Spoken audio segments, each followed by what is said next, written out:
الحمد لله وكفى وسلام على عباده الذين اصطفى أما بعد فأعوذ بالله من الشيطان الرجيم بسم الله الرحمن الرحيم ولما جاءهم كتاب من عند الله مصدق لما معهم وكانوا من قبل يستفتحون على الذين كفروا فلما جاءهم ما عرفوا كفروا به فلعنة الله على الكافرين۔ سورہ بقرہ کی 11ویں رکوع کے آیات ہیں۔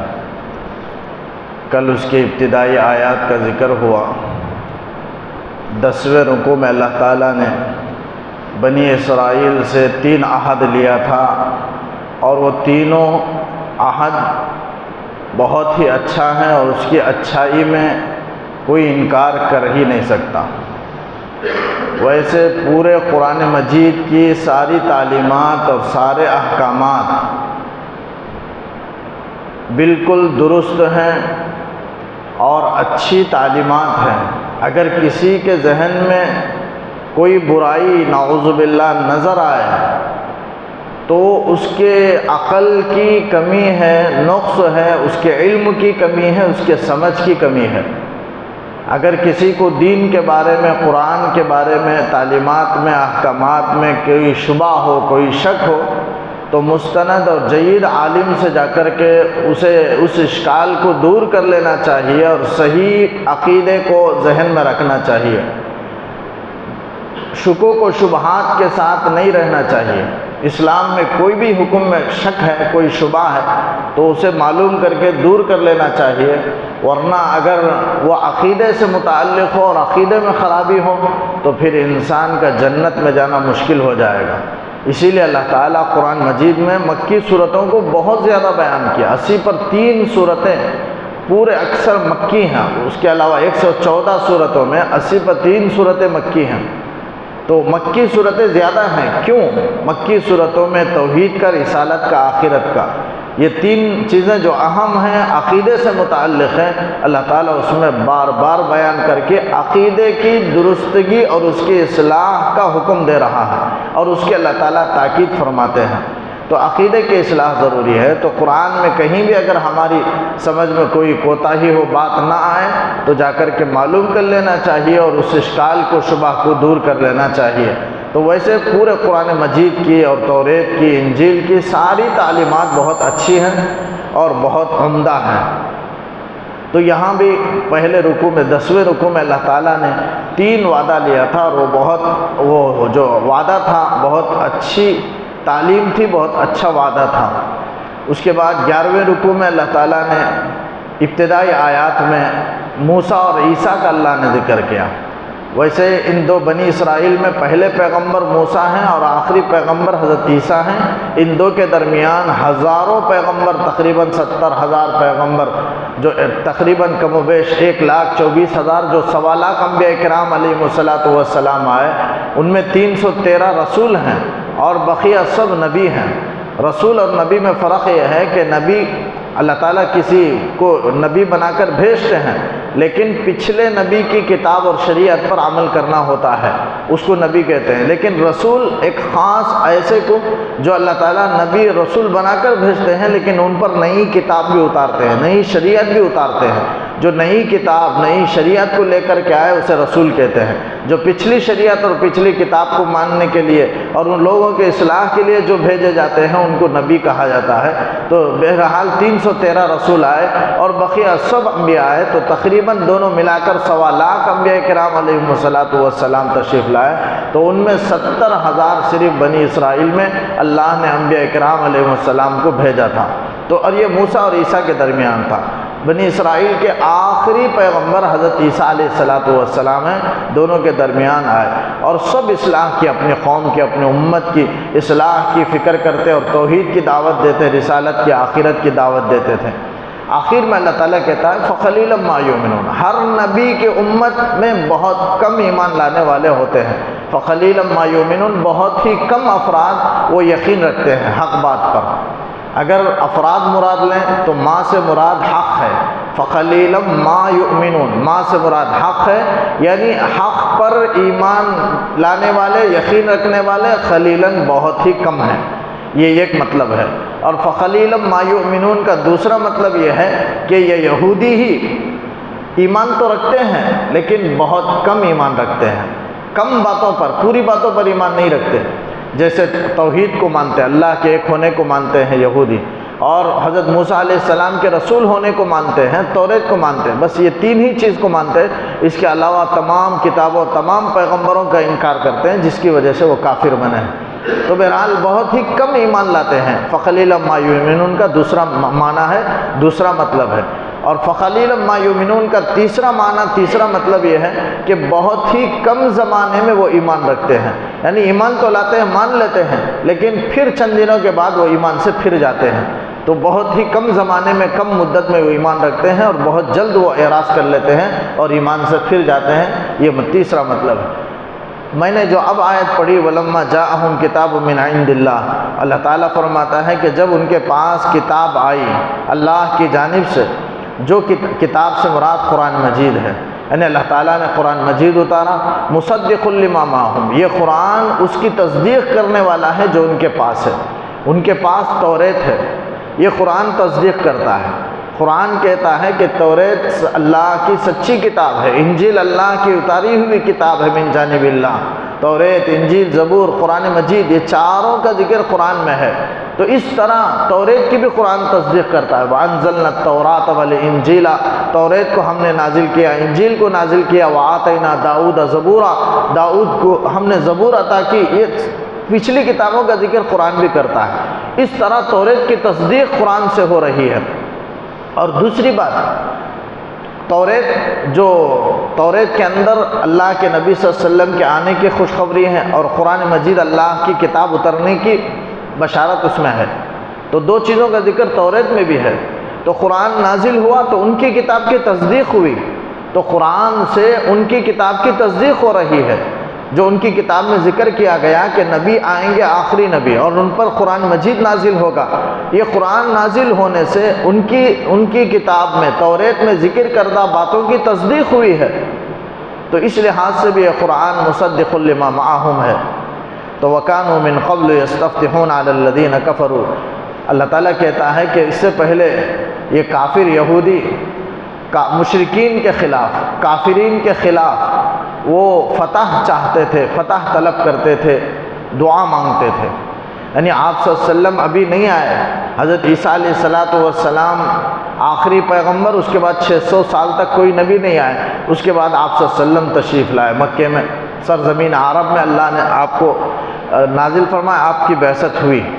لیکن آپ کے تشریف لانے سے پہلے مدینے میں، مکے میں یہودی، وہ کتاب میں جو بشارت تھی توریت میں، اس سے وہ خوش تھے کہ، اور ہمیشہ جب بھی مشرکین سے لڑائی ہوتی یہودی ہار جاتے اور مشرکین جیت جاتے، اور مشرکین سے یہودی کہتے تھے کہ ایک نبی آنے والے ہیں، دعا بھی کرتے تھے کہ اللہ اس نبی کو جلد مبعوث فرما۔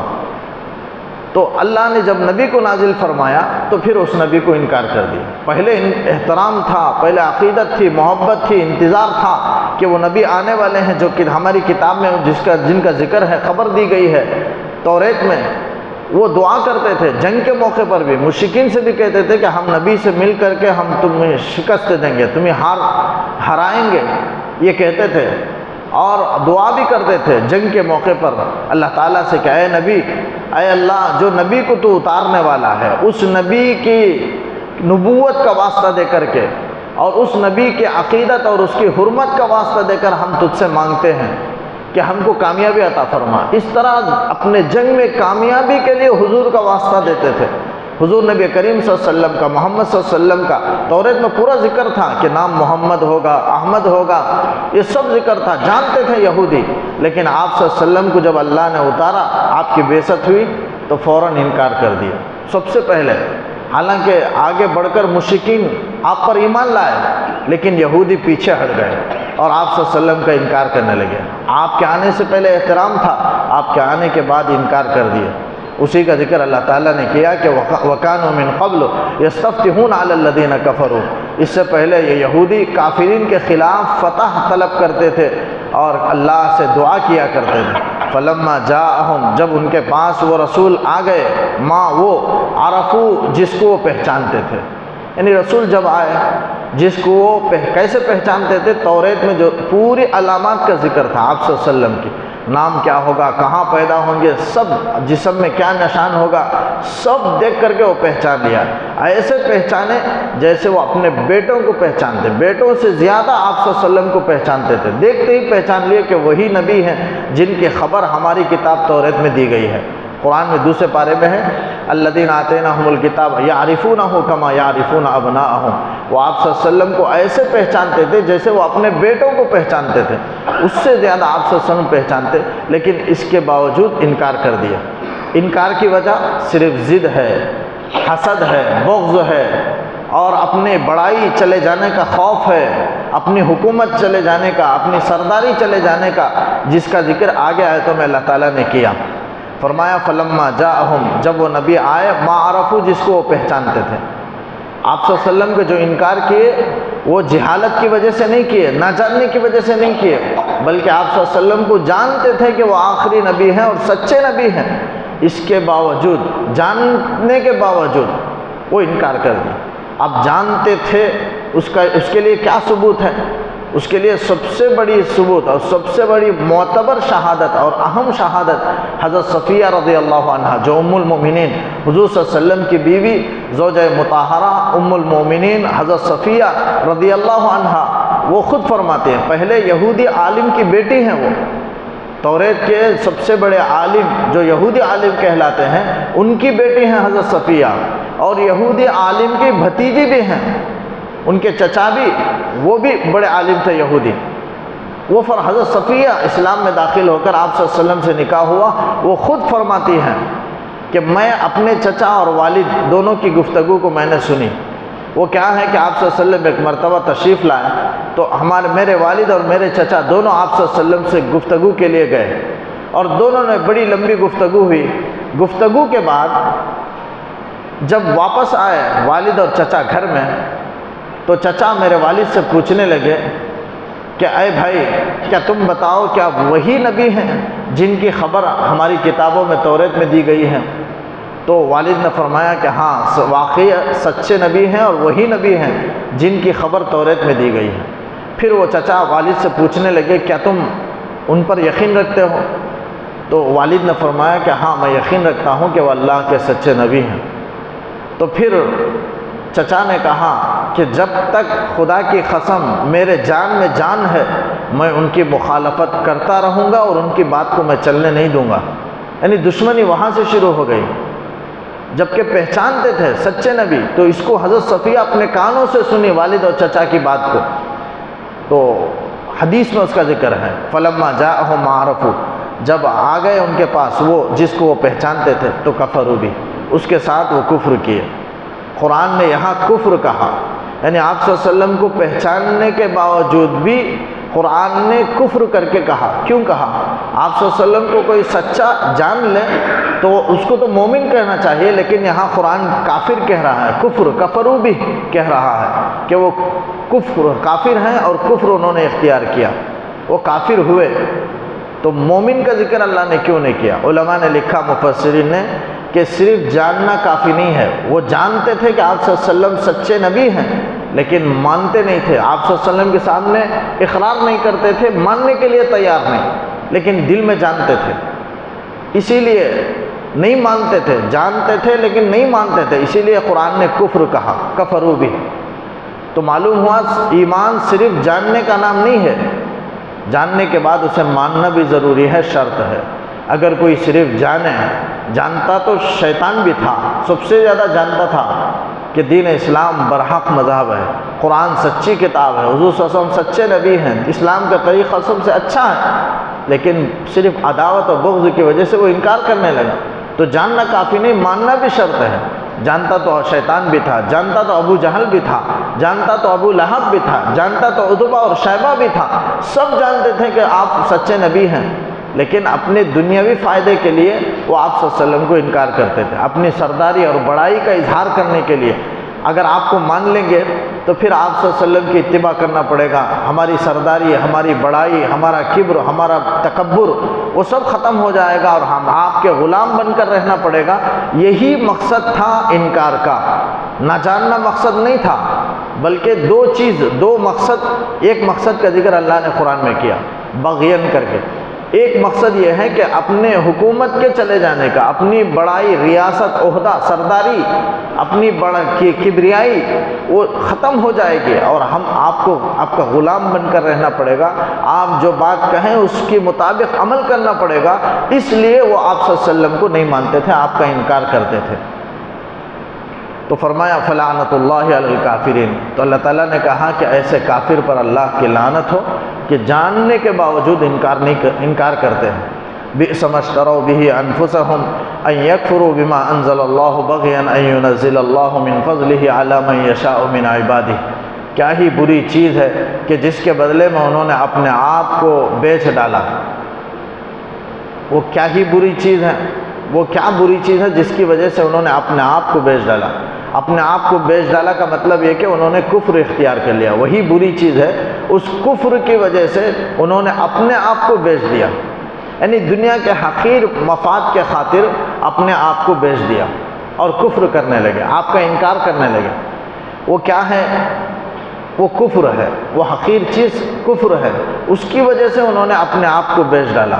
اپنے آپ کو بیچ ڈالا کا مطلب یہ ہے کہ اگر وہ کفر نہ کرتے، ایمان لاتے تو اللہ تعالیٰ کی جنت میں داخل ہوتے، اللہ کی نعمتوں سے فیض یاب ہوتے، لیکن انہوں نے کفر کیا جس کی وجہ سے ان کی زندگی برباد ہو گئی، ان کے لیے جہنم طے ہو گیا، جنت ان کی ختم ہو گئی، جنت کی نعمتیں ان کی ختم ہو گئی، گویا اپنے آپ کو انہوں نے بیچ ڈالا ہے یہ باطل چیز کے بدلے میں۔ اسی کا ذکر فرمایا کیا ہی بری چیز ہے کہ جس کے بدلے میں انہوں نے اپنے آپ کو بیچ ڈالا۔ وہ بری چیز کیا ہے؟ ان یکفروا بما انزل اللہ، کفر کرنا اس چیز کے ساتھ جو اللہ نے نازل کیا، یعنی رسول کے ساتھ، قرآن کے ساتھ کفر کرنا یہ بری چیز ہے۔ اس کی وجہ سے انہوں نے اپنے آپ کو بیچ ڈالا، یعنی اپنی جنت کو اور جنت کی نعمتیں جو ان کے حق میں مقدر تھی ایمان لانے کی وجہ کے بعد، وہ ساری چیزیں ان کے ختم ہو گئی کفر کی وجہ سے۔ انہوں نے کیوں کفر کیا؟ فرمایا بغیا ان ينزل اللہ من فضلہ علی من یشاء من عبادہ، صرف حسد کرتے ہوئے اس بات پر کہ اللہ نے نازل کر دی اپنے فضل کو اپنے بندوں میں سے جس پر چاہے۔ علی من یشاء من عبادہ، عباد عبد کی جمع ہے، عبد کے معنی بندہ ہے، اپنے بندوں میں سے جس پر اللہ نے چاہا وہی نازل فرمائی۔ یہ وہی کسی باپ کی جاگیر نہیں ہے، کسی کی کوئی خاص چیز نہیں ہے کہ جس کو چاہے انسان اس کو اللہ عطا کرے، بلکہ اللہ کا فضل ہے۔ وہی یعنی نبوت، نبی بنانا اور حضرت جبرائیل کے ذریعے سے وہی اتارنا، یہ اللہ کا فضل ہے۔ من فضلہ، اللہ نے وہی کو، نبوت کو فضل فرمایا، اور واقعتاً وہ اللہ کا فضل ہے، جس کو چاہے اللہ عطا کرتا ہے اپنا فضل۔ بندے چاہیں تو اس بندوں کی مشیت پر موقوف نہیں ہے، بلکہ اللہ کی مشیت پر موقوف ہے۔ اللہ جس کو چاہے یہ بلند مقام عطا کرتا ہے۔ نبی بننا ایک بہت بڑا بلند مقام ہے اللہ کے نزدیک۔ تو نبوت اپنا فضل ہے، اور اپنا فضل اللہ تعالیٰ جس پر چاہے بندوں میں سے کرے گا، یہ اللہ کی قدرت ہے، اللہ کا اختیار ہے۔ تو آپ صلی اللہ علیہ وسلم کو نبی بنا دیا، اس لیے حسد ہو گیا ان کو، یعنی حسد یہ ہوا، پورے پیغمبر بنی اسرائیل میں آئے، تقریباً آپ صلی اللہ علیہ وسلم سے پہلے جتنے 70,000 پیغمبر آئے، حضرت عیسیٰ علیہ السلام بھی بنی اسرائیل کے پیغمبر ہی ہیں، تو پورے بنی اسرائیل میں، اس لیے یہودی سمجھتے تھے کہ اب اس کے بعد جو آخری نبی آئیں گے وہ بھی ہمارے خاندان میں سے ہی ہوں گے، خاندان بنی اسرائیل میں سے ہی ہوں گے، اس لیے وہ تمنا کرتے تھے۔ لیکن جب آپ صلی اللہ علیہ وسلم آئے، بنی اسماعیل میں آئے، بنی اسرائیل میں اللہ نے آپ کو نہیں بھیجا، بلکہ حضرت اسماعیل علیہ السلام، ابراہیم علیہ السلام کے بیٹے اسماعیل، ان کے خاندان میں حضرت آپ صلی اللہ علیہ وسلم پیدا ہوئے، محمد صلی اللہ علیہ وسلم پیدا ہوئے۔ تو آپ صلی اللہ علیہ وسلم بنی اسماعیل میں سے ہیں، بنی اسرائیل میں سے نہیں ہیں، تو اس لیے ان کو حسد ہو گیا کہ ہمارے خاندان میں اللہ نے نبی کو نہیں بھیجا، ختم کر دیا، اور بنی اسرائیل میں اللہ نے نبی بھیجا، اس لیے ہم نہیں مانیں گے، تو انکار کر دیا۔ تو یہ حسد تھا، ان کو تعصب تھا، قومی تعصب اور حسد تھا کہ دوسرے خاندان میں اللہ نے نبی کو بھیج دیا، تو اس لیے ہم نہیں مانیں گے، انہوں نے انکار کر دیا۔ اور کافر بن گئے۔ اور کافر کے لیے اللہ تعالیٰ نے کہا کہ فباؤ بغضب علی غضب، یہ غضب پر غضب کے مستحق ہوئے، چونکہ بنی اسماعیل میں آئے اور وہ حسد ہو گیا، اپنے خاندان میں اللہ نے نہیں بھیجا ہے۔ اور جتنے بھی عرب ہیں آپ صلی اللہ علیہ وسلم بنی اسماعیل سے پیدا ہوئے، حضرت اسماعیل علیہ السلام کے اولاد میں سے، اسی لیے حضرت اسماعیل علیہ السلام ذبح نہیں ہوئے۔ حضرت ابراہیم علیہ السلام قربانی کے موقع پر اسماعیل علیہ السلام کو ذبح کر رہے ہیں، ذبح نہیں ہوا۔ ان کے ذبح نہ ہونے کی ایک وجہ یہ بھی ہے کہ ان کے پشت سے ان کے اولاد میں آپ صلی اللہ علیہ وسلم کو پیدا کرنا تھا، اس لیے حضرت اسماعیل ذبح نہیں ہوئے۔ تو اسماعیل علیہ السلام کے اولاد میں سے، اور انہی کے اولاد، پورا عرب جتنا بھی ہے عرب، وہ سب حضرت اسماعیل علیہ السلام کے اولاد ہی سے میں ہیں۔ تو ان کو حسد ہوا، اس لیے وہ انکار کیا۔ اللہ تعالیٰ کہتا ہے فباؤ بغضب علی غضب، یہ یہودی تو غصے پر غصے کے مستحق ہوئے، وہ فباؤ لوٹے غضب پر غضب کو لے کر کے، یعنی بہت زیادہ اللہ کا غضب ان پر ہے، یہ مطلب ہے غضب پر غضب کو لے کر لوٹنے کا، کہ یعنی اللہ کے بہت خطرناک غضب کے مستحق ہوئے، اللہ کے بہت غصے کے وہ مستحق ہوئے۔ چونکہ پہلے توریت کو صحیح طور پر اس توریت پر عمل نہیں کیا، اور آپ صلی اللہ علیہ وسلم کی تکذیب کی، عیسیٰ علیہ السلام کی تکذیب کی، انجیل کو نہیں مانا، قرآن کو نہیں مانا، تو اس طرح نافرمانی پر نافرمانی، نافرمانی پر نافرمانی، تو ہر ایک بات پر اللہ کا غضب ہوتے ہوتے بہت خطرناک غضب کے مستحق ہوئے۔ اللہ تعالیٰ کہتا ہے کہ کل قیامت میں کافرین کے لیے اہانت ناک عذاب ہوگا، وَلِلْكَافِرِينَ عَذَابٌ مُّهِينٌ، ایسے کافروں کے لیے عذاب مہین، اہانت ناک، ذلت ناک عذاب ہوگا۔ علماء نے لکھا ہے مہین کے معنی ذلیل کرنے والا عذاب، عذاب مہین کے معنی ذلیل کرنے والا عذاب۔ تو یہ مہین اللہ نے کافرین کے لیے ذکر فرمایا، تو کافر کو جہنم میں جو سزا دی جائے گی وہ ذلیل کرنے کے لیے سزا دی جائے گی۔ مسلمان میں جو گنہگار ہیں ان کو جہنم میں ڈال کر جو سزا دی جائے گی وہ ذلیل کرنے کے لیے نہیں بلکہ پاک کرنے کے لیے سزا دی جائے گی، گناہوں سے صاف کرنے کے لیے، پاک کرنے کے لیے، ذلیل کرنے کے لیے نہیں۔ لیکن کافرین کو جو جہنم میں عذاب دیں گے وہ ذلیل کرنے کے لیے عذاب دیں گے۔ اسی سے علماء نے، اسی آیت سے علماء نے وہ مسئلہ نکالا کہ وَلِلْكَافِرِينَ عَذَابٌ مُّهِينٌ، کافرین کے لیے اہانت ناک عذاب ہوگا، ذلت ناک عذاب ہوگا۔ جیسے دھوبی کپڑے کو آگ میں پکاتا ہے، کیوں پکاتا ہے؟ میل و کچیل کو دور کرنے کے لیے، پاک و صاف کرنے کے لیے، کپڑے کو جلانے کے لیے اور اسے تکلیف دینے کے لیے نہیں، بلکہ اس کے میل و کچیل کو دور کرنے کے لیے آگ میں تپاتا ہے، اور چولہے پر اسے تپاتا ہے، اور کبھی کبھی ضرورت پڑے تو لکڑی بھی مارتا ہے، یہ سب پاک و صاف کرنے کے لیے۔ بالکل اسی طریقے سے گنہگار مسلمان کو جہنم میں جو ڈالا جائے گا اس کے گناہوں کے میل کو پاک و صاف کرنے کے لیے ہے، نہ کہ اسے ذلیل کرنے کے لیے۔ لیکن کافرین کو ذلیل کرنے کے لیے عذاب دیا جائے گا۔ وَإِذَا قِيلَ لَهُمْ آمِنُوا بِمَا أَنزَلَ اللَّهُ قَالُوا نُؤْمِنُ بِمَا أُنزِلَ عَلَيْنَا وَيَكْفُرُونَ بِمَا وَرَاءَهُ، جب ان سے کہا جائے کہ تم ایمان لاؤ اس پر جو اللہ نے نازل کیا، تو قالوا، وہ کہنے لگے کہ نؤمن بما انزل علینا، ہم ایمان لائیں گے اسی پر جو ہم پر نازل کیا گیا، یعنی دوسری کتاب پر کو ہم نہیں مانیں گے، ہم پر جو نازل کیا گیا صرف اسی کو مانیں گے، یعنی توریت کو مانیں گے، موسیٰ علیہ السلام کو مانیں گے، اس کے علاوہ عیسیٰ کو نہیں مانیں گے، انجیل کو نہیں مانیں گے، محمد صلی اللہ علیہ وسلم کو نہیں مانیں گے، قرآن کو نہیں مانیں گے۔ یہ کہنے لگے صاف طور پر، یہودی کہنے لگے کہ قالوا نؤمن بما انزل علینا، ہم ایمان لائیں گے صرف اسی پر جو ہم پر نازل کیا گیا۔ اللہ تعالیٰ کہتا ہے کہ وَيَكْفُرُونَ بِمَا وَرَاءَهُ، وہ سب کا انکار کرتے ہیں، توریت کے علاوہ، موسیٰ کے علاوہ سب کا وہ انکار کرتے ہیں، سب کے ساتھ وہ کفر کرتے ہیں۔ وَهُوَ الْحَقُّ، حال یہ کہ یہ کتاب قرآن مجید اور محمد صلی اللہ علیہ وسلم حق ہیں، یہ قرآن حق ہے، مصدقا لما معہم، اور یہ قرآن تصدیق کرنے والا ہے اس کی لما معہم، جو ان کے پاس ہے۔ ان کے پاس کیا ہے؟ توریت ہے، تو توریت کی تصدیق کرنے والی کتاب یہ قرآن مجید ہے، اس لیے کہ توریت میں اس کا ذکر تھا کہ قرآن نازل ہوگا، اب قرآن نازل ہو کر ان کی کتاب کی تصدیق ہو رہی ہے، ان کی کتاب سچی ثابت ہو رہی ہے، تو پھر دشمنی کی کیا بات ہے؟ تو اس کتاب کو بھی ماننا چاہیے، اس لیے کہ کتاب توریت کو سچا بتانے والی ہے، لیکن وہ لوگ انکار کر رہے ہیں۔ اللہ تعالیٰ کہتا ہے قُلْ فَلِمَ تَقْتُلُونَ أَنْبِيَاءَ اللَّهِ مِنْ قَبْلُ إِن كُنتُم مُؤْمِنِينَ، آپ کہہ دیجئے اگر توریت پر واقعتاً تمہارا ایمان ہے تو تم انبیاء کو، اللہ کے نبیوں کو تم کیوں قتل کیے اس سے پہلے؟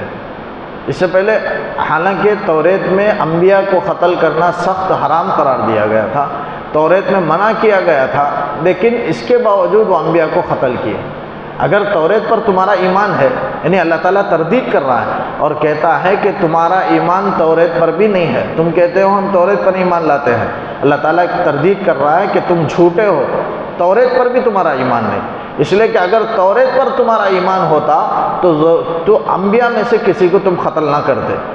جیسے کل ذکر ہوا کہ حضرت یحییٰ علیہ السلام کو انہوں نے قتل کیا۔ کیوں قتل کیا؟ صرف نصیحت کرنے کی وجہ سے، ایک حکم بتانے کی وجہ سے کہ ربیبہ سے نکاح حرام ہے۔ یعنی میں کل عرض کیا تھا کہ ملکہ نامی ایک عورت تھی بنی اسرائیل میں جو اپنے دوسرے شوہر کا نکاح اپنے پہلے شوہر کی بیٹی سے کرنا چاہتی تھی، حالانکہ دوسرا شوہر اس بیٹی کی ماں سے صحبت کر چکا ہے، تو گویا یہ نکاح کرنا بیٹی سے، گویا ماں کے ساتھ بیٹی کو جمع کرنا لازم آتا ہے اور یہ حرام ہے۔ اس لیے حضرت یحییٰ نے سمجھایا، لیکن بادشاہ نے حضرت یحییٰ علیہ السلام کو قتل کر دیا۔ ایک تو اس طرح انبیاء کو، اور مسئلہ ہے کہ کوئی آدمی کسی عورت سے وطی کر لے، صحبت کر لے، چاہے نکاح میں ہو چاہے زنا میں ہو، اگر وہ عورت ماں ہے تو اس کی بیٹی سے ہمیشہ کے لیے نکاح حرام ہے۔ زنا میں بھی اگر کوئی کر لے، کسی عورت سے زنا کر لے اور وہ کسی لڑکی کی ماں ہے تو اب اس کی لڑکی سے اس کے بعد کبھی بھی نکاح کرنا حرام ہے۔ اب اگر جسے زنا کرے یا نکاح کرے، اگر وہ بیٹی ہے اور اس کی ماں ہے، بعد میں اگر کوئی زنا کے بعد اس کی ماں سے نکاح کرنا چاہے تو نکاح نہیں کر سکتا، ماں سے ہمیشہ کے لیے نکاح حرام ہے۔ تو جس لڑکی سے زنا بھی ہو جائے، اس کی ماں سے یا اس کی بیٹی ہو تو اس کی بیٹی سے ہمیشہ کے لیے نکاح حرام ہے۔ پھر مسئلہ ایسے ہی باپ کا بھی ہے کہ کوئی نکاح کرنا چاہے ایسی لڑکی سے کہ باپ نے اس لڑکی سے نکاح کر چکا ہے یا بیٹے نے نکاح کر چکا ہے، تو اب وہ لڑکی ہمیشہ کے لیے باپ یا بیٹے پر حرام ہے۔ اگر بیٹا نکاح کر چکا ہے تو اس لڑکی سے طلاق کے بعد باپ نکاح نہیں کر سکتا، ہمیشہ کے لیے حرام ہے۔ یا باپ نے جس لڑکی سے نکاح کیا، طلاق ہونے کے بعد بیٹا اگر اس سے نکاح کرنا چاہے تو ہمیشہ کے لیے حرام ہے، چونکہ وہ بیٹا بنتا ہے یا باپ بنتا ہے، تو اس لیے نکاح حرام ہے۔ تو ربیبہ سے نکاح حرام ہے، یہ مسئلہ انہوں نے سمجھایا، تو کافرین نے، یہودی نے حضرت یحییٰ علیہ السلام کو قتل کر دیا۔ تو اللہ تعالیٰ پوچھتا ہے کہ تم کیوں انبیاء کو، اللہ کے نبیوں کو اس سے پہلے قتل کرتے تھے؟ ان کنتم مومنین، اگر واقعتاً تم توریت پر ایمان رکھنے والے تھے تو تم نے قتل کیا۔ یعنی اللہ تعالیٰ یہ کہنا چاہتا ہے کہ تم جھوٹے ہو، تم توریت پر بھی ایمان رکھنے والے نہیں ہو، اس لیے کہ تم نے نبیوں کو قتل کیا، اس لیے کہ توریت میں منع تھا لیکن تم نے قتل کیا، تو معلوم ہوا کہ توریت پر بھی تمہارا ایمان نہیں ہے۔ اگر ایمان رہتا تو تم نبیوں کو قتل نہ کرتے۔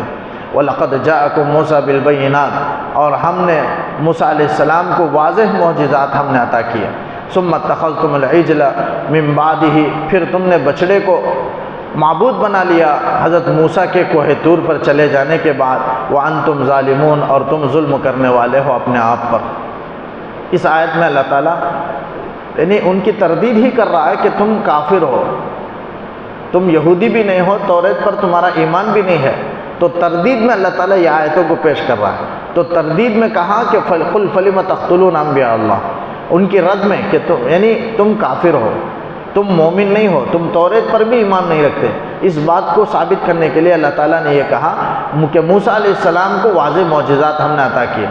اگر تم سچے ہوتے تو بچڑے کو تم معبود نہیں بناتے۔ حضرت موسیٰ علیہ السلام کو جانتے تھے کہ اللہ تعالیٰ نے بھیجا ہے پیغمبر بنا کر کے، سچی کتاب توریت اللہ نے اتاری ہے، لیکن توریت کے لینے کے بعد حضرت موسیٰ علیہ السلام سمندر پار کرا دیے، بحر خلزم پار کرنے کے بعد موسیٰ علیہ السلام کی قوم موسیٰ سے کہنے لگی کہ اب اللہ سے دعا کر کے مانگ کر ایک کتاب لاؤ، کوئی ایک شریعت کی کتاب جس پر ہم عمل کریں گے۔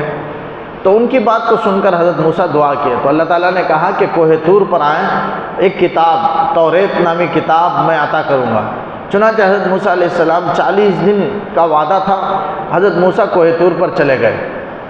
کوہ طور پر جانے کے بعد یہاں قوم بچڑے کی پوجا شروع کر لی۔ وہ بچڑے کی پوجا کیسے شروع ہوئی؟ جو گائے کو پوجتے ہیں، گائے کے کو خدا مانتے ہیں اور اسے محترم قرار دیتے ہیں، اس کی اصل وہاں سے شروع ہوئی۔ بنی اسرائیل نے ایک قوم کو دیکھا جو بت پرستی کر رہی تھی، بتوں کو پوج رہے تھے، تو یہ یہودی قوم جا کر ان سے کہنے لگے کہ ہمارے لیے بھی ایک مجسم معبود بنا دو، یعنی ایک ایسا معبود بناؤ جو دکھائی دے، جسم والا ہو۔ تو ایک بچڑے کی شکل میں ایک سامری نامی ایک شخص تھا، اس نے بچڑے کی شکل میں ایک تصویر ڈھالی اور اس کے اندر ایک مٹی ڈالی، تو اس کے اندر جان پڑ گئی اور وہ بولنے لگا، تو جس کی وجہ سے وہ سمجھ گئے کہ یہی خدا ہے۔ اور وہ مٹی حضرت جبرائیل کے گھوڑے کے پیر کے نیچے کی مٹی تھی، جو سامری جانتا تھا کہ اس مٹی کے اندر اللہ تعالیٰ تاثیر رکھا ہے، اس مٹی کو اس نے اٹھا لی تھی۔ سامری نامی شخص، اصل اس کا نام موسیٰ ہے، موسیٰ سامری ہے۔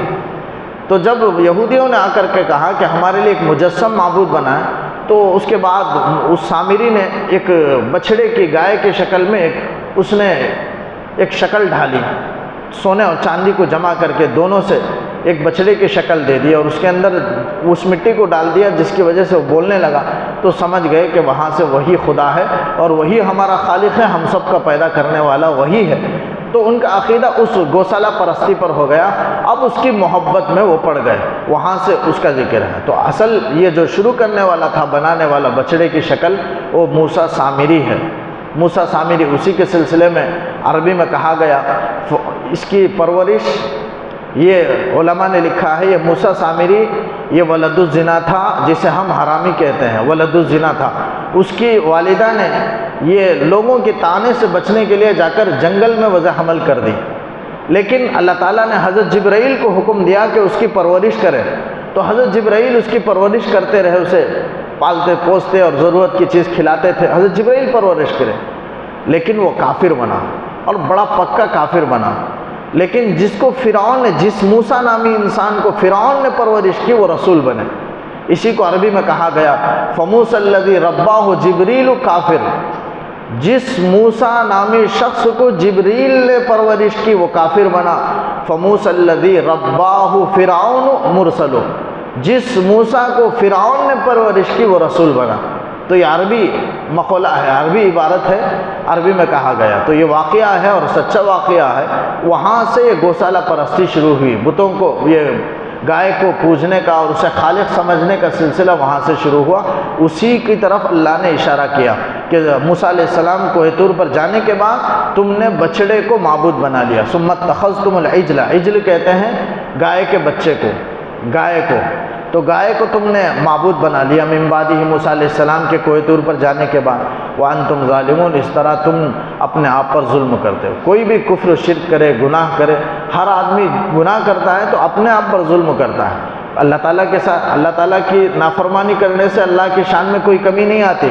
اللہ تعالیٰ شان میں بہت بلند ہے، بلکہ کل یوم ہوا فی شان، اللہ تعالیٰ ہر دن ایک عجیب شان میں، ایک نئی شان میں، ایک بلند شان میں ہوتا ہے ہر آن۔ اب اللہ تعالیٰ سورج کو نکالے ہوئے ہیں، ہر ایک آن میں اللہ تعالیٰ کی کوئی نہ کوئی قدرت، کوئی نہ کوئی صفت کا مظاہرہ ہوتا رہتا ہے۔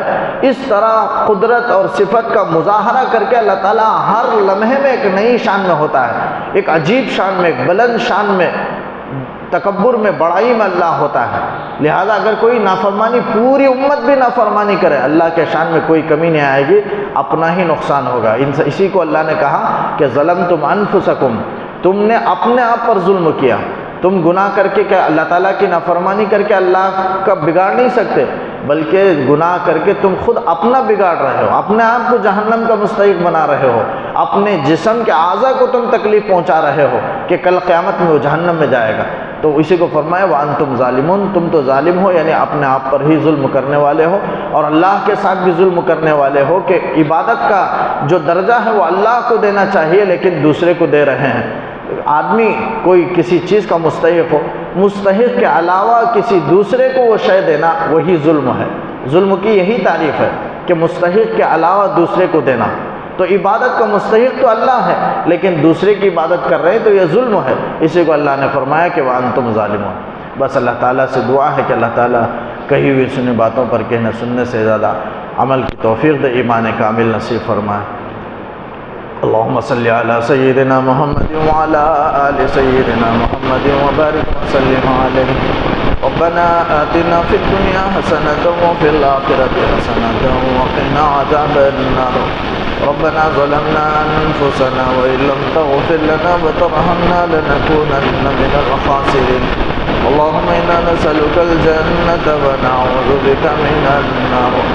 وصلى الله تعالى وسلم على خير خلقه ونور عرشه سيدنا ومولانا محمد وآله وأصحابه أجمعين برحمتك يا أرحم الراحمين والحمد لله رب العالمين.